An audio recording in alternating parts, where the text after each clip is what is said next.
नमस्कार, स्वागत है आपका पावर ब्रेकफास्ट में। आपके साथ मैं हूं नेहा आनंद। चलिए सबसे पहले देख लेते हैं कि शुक्रवार की सुबह अंतर्राष्ट्रीय बाजारों से कैसे संकेत निकल कर आ रहे हैं। तो कुछ ढुलमुली शुरुआत हुई है। लाल निशान में एसजीएक्स निफ्टी इस समय 75 अंकों की कमजोरी लेकर। एशियन मार्केट्स पर नजर डालें तो जापानीज मार्केट में तो आज छुट्टी है, निकेई बंद है, लेकिन बाकी मार्केट्स भी हैं। फिर चाहे कॉस्पी हो, स्ट्रेट टाइम्स हो, 0.1% की कमजोरी लेकर खुले हैं। डाउ नैस्डैक फ्यूचर्स में भी सुस्त गिरावट के साथ कारोबार होता हुआ नजर आ रहा है। डाउ फ्यूचर्स इस समय 40-41 अंक ऊपर है, लेकिन नैस्डैक फ्यूचर्स की बात करें बिल्कुल फ्लैट कारोबार होता हुआ दिख रहा है। अभी फिलहाल जैसे तैसे अपने आप को हरे निशान में टिकाए हुए हैं। और कमोडिटी मार्केट की बात करें तो हम देख रहे हैं निचले स्तरों से कुछ रिकवरी जरूर देखने को मिली, लेकिन जहां तक कच्चे तेल का सवाल है, लगातार चौथे हफ्ते वीकली लॉस की तैयारी कर रहा है। क्या कुछ हुआ है अंतर्राष्ट्रीय बाजार में बीते सत्र में और किन ट्रिगर्स पर रखनी है नजर, बताने के लिए मेरे सहयोगी दीप मेरे साथ स्टूडियो में जुड़ चुके हैं। दीपांशु, मॉर्निंग। तो कल तो हमने देखा कि बहुत घमासान हुआ, चाहे हमारा मार्केट हो, कोई भी मार्केट हो। तो कल कुछ बात बनी क्लोजिंग के टाइम? अब नहीं, हमारे बाजार भी थोड़ा रिएक्ट ऑफ कोर्स कर रहे थे। हालांकि कल भी अगर आप देखें तो रिलेटिवली आउट परफॉर्म ही करा, बट बात वही नहीं है। एक वो चिंता, एक वो डर बैठ चुका है बाजार में कि फेड और बाकी के ग्लोबल सेंट्रल बैंक्स भी अपना अग्रेसिव रुख बरकरार रखने वाले हैं। तो फिलहाल कोई राहत आपको नहीं आती हुई दिख रही है जहां तक ग्लोबल मार्केट्स का सवाल है। इनफैक्ट अगर आप देखें across central banks rate hike के मोड में आ चुके हैं और बाजार इसी की अब फ्रेश तैयारी कर रहे हैं, जिस तरह की अग्रेसिव कमेंट्री फेड की तरफ से आई है। तो उसी का इंपैक्ट आपने कल शाम अमेरिकी बाजारों पर भी देखा और उसी का इंपैक्ट आप आज सुबह एशिया के बाजार पर भी देख रहे हैं। जापान लकी है क्योंकि आज वो रिएक्ट नहीं करने वाला, जापान के बाजार बंद है, बट बाकी के एशिया के बाजारों में आपको गिरावट दिख रही है। एसजीएक्स निफ्टी भी करीब आधा पर है। एक छोटी रेंज थी, करीब 300 अंकों की रेंज में डाउन ने कारोबार करा और उसके बीच 100 अंक फिसला। बट मोर इंपॉर्टेंटली इंट्राडे में 30,000 के नीचे आपको एक बार के लिए डाउ जाते हुए दिखा। हालांकि क्लोजिंग तक वो लेवल रिकवर कर ही बंद हुआ, बट ये एक बड़ा डेवलपमेंट है। जो एक साइकोलॉजिकल सपोर्ट है वो इंट्राडे में तो एटलीस्ट एक बार के लिए डाउ ने तोड़ा ही था और अपने लो से भी 52 वीक लो से भी ज्यादा दूर नहीं है इस समय डाउ। नैस्डैक की बात करें, एक बार फिर से गिरावट में सबसे आगे था। लगभग सभी दिग्गज आईटी शेयर्स, अमेजॉन ले लीजिए, अल्फाबेट ले लीजिए, एप्पल ले लीजिए, इसमें आपने गिरावट देखिए। 1.4% नीचे था नैस्डैक। ब्रॉडर मार्केट में आपने ज्यादा गिरावट देखी, जो स्टॉक स्पेसिफिक एक्शन आप कह सकते हैं। स्मॉल कैप रसल 2000 2.25% कल लुढ़का है, तो स्टॉक स्पेसिफिक गिरावट और ज्यादा आपने अमेरिकी बाजारों में होती हुई देखी है। इन्फ्लेशन की चिंता है, स्लो डाउन की चिंता है। बॉन्ड यील्ड देखिए, जो 2 साल की यील्ड है वो 4.1% के ऊपर कायम है, जो 10 साल की यील्ड है वो 3.7% के पार जाती हुई देखिए। तो फ्रेश 11 साल की ऊंचाई पर 10 साल की यील्ड है, फ्रेश 15 साल की ऊंचाई पर 2 साल की यील्ड वहां पर है। तो इन्फ्लेशन और बढ़ने या दरें और बढ़ने की तैयारी बॉन्ड मार्केट तो आपको क्लियरली दिखाई रहे हैं। S&P 500 के 9 में से 11 सेक्टर्स में आपने गिरावट देखी और गिरावट में सबसे आगे लगातार आपको दिख रहे हैं कंज्यूमर से जुड़े स्टॉक्स। एयरलाइन स्टॉक्स कल काफी तेजी से फिसले हैं, 3-3.5% की गिरावट थी।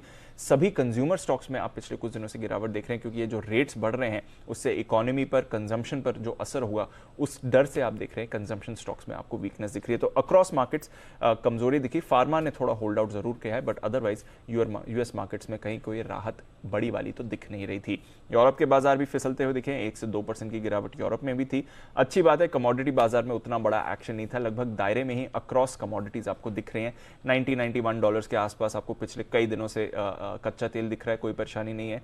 170 के पास आपको 2-3 दिनों से गोल्ड दिख रहा है, वहां पर एक्शन नहीं है। ऑफ कोर्स डॉलर इंडेक्स 20 साल की ऊंचाई पर है, 111 के लेवल वापस उसने रिक्लेम कर लिया। कल देखा था जब हमारे बाजार ट्रेड कर रहे थे तो थोड़ा 111 के नीचे आया था, बट वापस वो ऊपर उसी लेवल पर है। तो कोई ऐसी बड़ी राहत की बात नहीं आई है नेहा। और फेड पॉलिसी के बाद जो बाजार का रिएक्शन है वो अभी भी आपको कंटिन्यू दिख रहा है। और आज सुबह अमेरिकी फ्यूचर्स देख लीजिए, एशिया के मार्केट्स देख लीजिए, अभी भी वो वही डर रिफ्लेक्ट कर रहे हैं। तो डर का माहौल अभी भी बना हुआ है और वो ही कहीं ना कहीं इक्विटी और कमोडिटी स्पेस दोनों पर अपनी छाप छोड़े हुए। शुक्रिया दीप पूरी डिटेल रखने के लिए। आगे बढ़े, इससे पहले देख लेते हैं कल संस्थागत निवेशकों की तरफ से प्रदर्शन कैसा रहा। तो कैश स्पेस में हमने एफआईआईज की तरफ से भारी भरकम बिकवाली होते हुए देखी है। 2500 करोड़ से अधिक का वो आंकड़ा निकल कर आया है। एफएनओ स्पेस में तो खरीद का नंबर्स दिखाई दिए हैं और घरेलू संस्थागत निवेशकों की भी बात करें तो 260 करोड़ से कुछ अधिक की ही खरीद देखने को मिली है।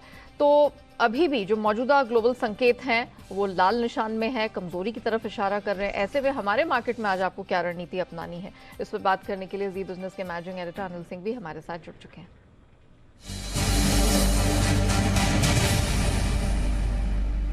सर ग्लोबल क्यूज वीक हैं, एफआईआईज ने कैश स्पेस में बहुत भारी बिकवाली की है, कोई चिंता की बात सर? कैसे आज प्ले किया जाए? मेरे ख्याल से थोड़ा सा कमजोरी के साथ खुल सकते हैं, लेकिन कोई बहुत ज्यादा कमजोरी होगी इसकी संभावना मुझे कम दिखती है। रेंज में है बाजार। तुरंत ही आप देखें तो 100 पॉइंट नीचे से सपोर्ट रेंज शुरू हो जाता है और तुरंत ही 100 पॉइंट ऊपर से रुकावट की रेंज शुरू हो जाती है। तो मेरे ख्याल से हफ्ते का आखिरी ट्रेडिंग सेशन है।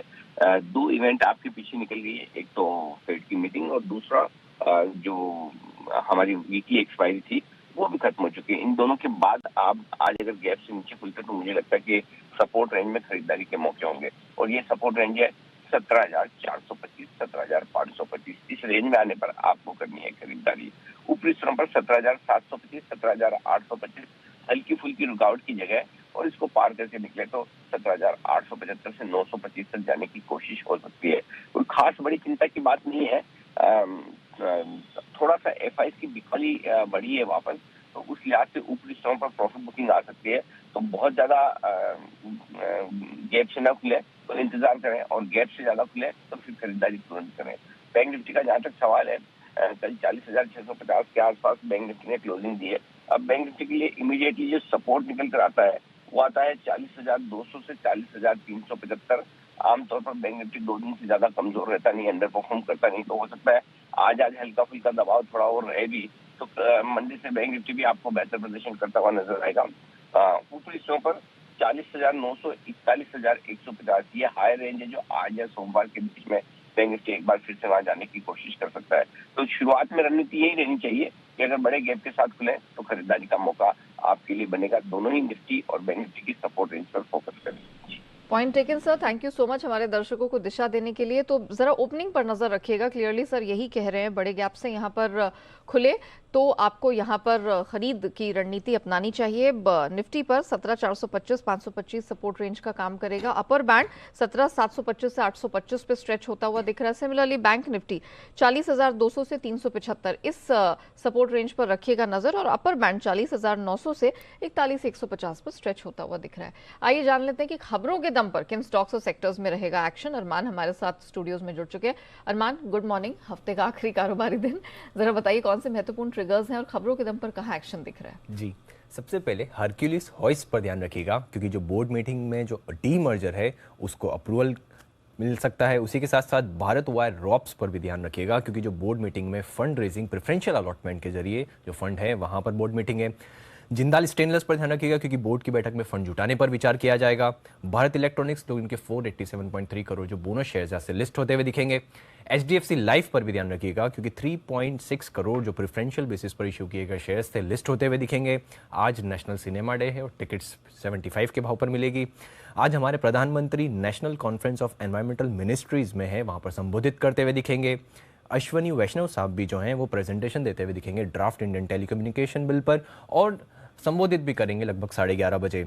एक्स डेट है कुछ स्टॉक्स में जिसमें सेक्सॉफ्ट है स्टॉक स्प्लिट ₹10 to ₹1 का, रूबी मिल्स बोनस इश्यू 1:1 का और पतंजलि फूड्स डिविडेंड 5 का।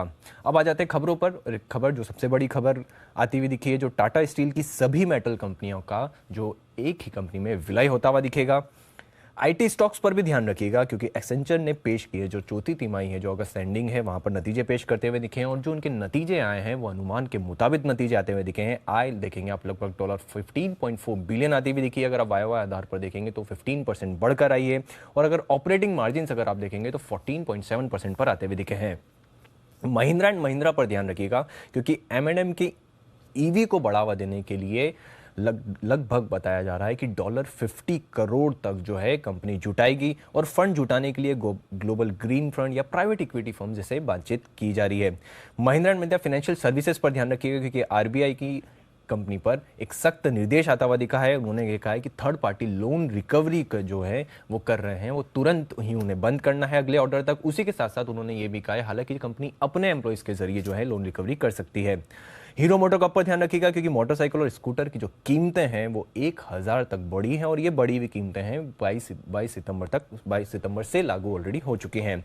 डीएलएफ पर भी ध्यान रखिएगा, उनके लिए एक अच्छी खबर आती हुई दिखी है कि लगभग 12.61 हेक्टर के IT ITS special economic zone का दर्जा दिया गया है। और अंत में शिल्पा मेडिकेयर पर भी ध्यान रखिएगा, क्योंकि नचारम जो तेलंगाना में है उनके एनालिटिकल सर्विस डिवीजन को EIR मिला है। और यूएस FDA ने अगर आप देखेंगे तो यहाँ पर जो डिवीजन को EIR मिलते हुए दिखा है, पर अगर आप जो इन्होंने व्यू किया था वो लगभग 26 से 29 अप्रैल के बीच में जो है वो पूरी जांच की थी इसमें। ओके, चलिए अरमान, बहुत शुक्रिया आपका वो पूरी डिटेल दर्शकों के सामने रखने के लिए। आइए अब जान लेते हैं आज की ट्रेडिंग कॉल्स। शुरुआत करेंगे चॉइस ब्रोकिंग के साथ। भारत इलेक्ट्रॉनिक्स खरीदारी की रिकमेंडेशन स्टॉक में निकल के आ रही। स्टॉप लॉस लगाना 107 का, टारगेट 116 का। आनराठी सिक्योरिटीज टेक महिंद्रा में बाय की रिकमेंडेशन इनकी तरफ से है। स्टॉप लॉस 1037 का और टारगेट 1110 का। सेंट्रम ब्रोकिंग HUL में खरीदारी की रिकमेंडेशन निकल कर आ रही है। स्टॉप लॉस स्ट्रैटेजी में लगाना है 2655 का और टारगेट है 2770 का। आइए अब जान लेते हैं कि बाजार पर आज जानकारों की क्या राय बनती हुई दिख रही है। कौन सी स्ट्रैटेजी आपके लिए होगी बेस्ट, किन शेयर और सेक्टर्स पे करना है फोकस, इस पर बात करने के लिए हमारे साथ कोटक सिक्योरिटीज के श्रीकांत चौहान जुड़ चुके हैं। श्रीकांत जी, गुड मॉर्निंग, बहुत स्वागत है। कल जिस तरह का मूड, माहौल और आप कह सकते हैं उठापटक मार्केट में देखने को मिली, उसके बाद निफ्टी बैंक निफ्टी पर क्या राय बन रही है? Good morning Neha ji, good morning everyone.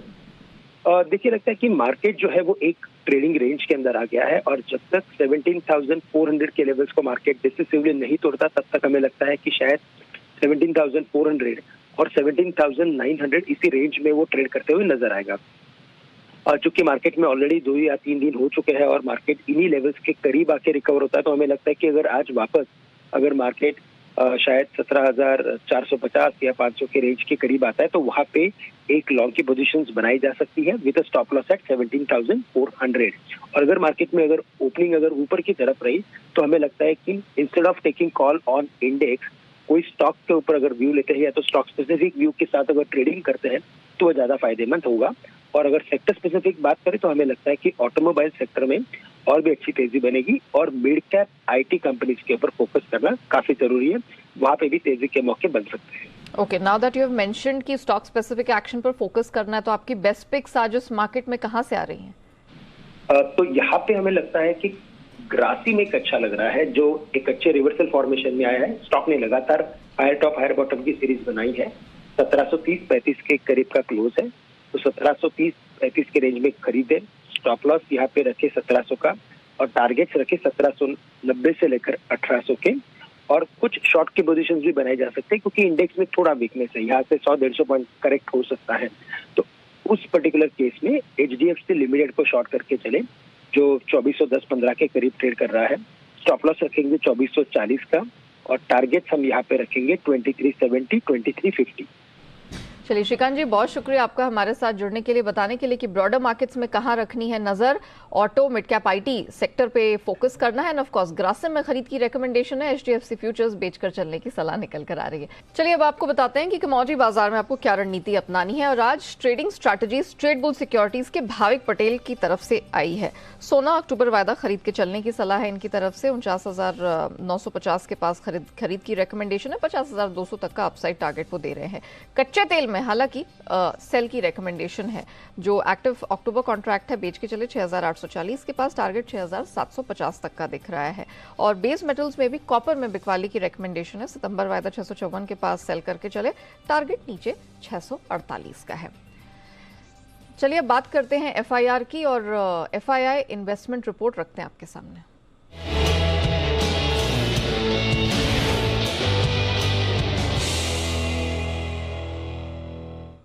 तो किन शेयरों पर FII ब्रोकरेजेस ने दर्ज किए FIR, बताने के लिए मेरे सहयोगी वरुण हमारे साथ जुड़ चुके हैं। Varun, good morning. लंबी चौड़ी लिस्ट है आपके पास? गुड मॉर्निंग नेहा, डेफिनेटली काफ़ी लंबी चौड़ी लिस्ट है और हफ्ते का आखिरी ट्रेडिंग सेशन है, तो मैंने सोचा कि सबके सब बताई दें। तो सबसे पहले IT कंपनीज पे यहाँ पे रिपोर्ट आई है और सिटी की रिपोर्ट आई है जहाँ पे इन्होंने तगड़ा डाउनग्रेड किया है। एम्फोसिस डाउनग्रेड किया है, सेल की रेटिंग दे रहे हैं, न्यूट्रल से डाउनग्रेड किया है। प्राइस टारगेट देखिए 2230 से काट के अब 1900 के आसपास का दे रहे हैं। टेक महिंद्रा को इन्होंने खरीदारी से अब न्यूट्रल की सलाह दे रहे हैं। प्राइस टारगेट 1135 से काट के 1085 का कर दिया है। TCS में बिकवाली की सलाह दे रहे हैं। प्राइस टारगेट 3015 से काट के अब 2800 रुपये का किया है। और HCL टेक यहाँ पे भी न्यूट्रल की सलाह बरकरार रखी है, लेकिन प्राइस टारगेट 910 से काट के अब इन्होंने 890 का कर दिया है। इसके पहले भी हमने देखा था काफ़ी सारी ब्रोकरेज हाउसेस ने IT काउंटर्स को डाउनग्रेड किया था। अब सिटी भी उस लीग में शामिल हो चुका है। जोमेटो, मैक्वेरी की रिपोर्ट आई है, प्राइस टारगेट तो 60 का है लेकिन इसको भी डाउनग्रेड किया गया है। आउट परफॉर्मर से अब न्यूट्रल की सलाह दी गई है मैक्वेरी द्वारा और प्राइस टारगेट जो है 60 रुपये का दिया गया है। करंट मार्केट प्राइस से करीब 3-3.5 रुपये नीचे ये प्राइस टारगेट है। आईसीआईसीआई लोम्बार्ड जनरल इंश्योरेंस यहाँ पे अपग्रेड किया है, सीएलएस कंपनी को खरीदारी की सलाह दे रहे हैं। इसके पहले एक्यूमुलेट की सलाह थी। 1470 के प्राइस टारगेट जो है वो इस कंपनी पे दिए हैं। वही आयशर मोटर्स, काफी इंटरेस्टिंग रिपोर्ट ये है, प्राइस टारगेट 3690 से क्रेडिट स्विस ने बढ़ा के 4230 का किया है और टाइटन पे मॉर्गन स्टैनली ओवरवेट है, 2800 से प्राइस टारगेट बढ़ा के 2900 का किया है। चलिए वरुण, बहुत शुक्रिया आपका वो पूरी डिटेल रखने के लिए।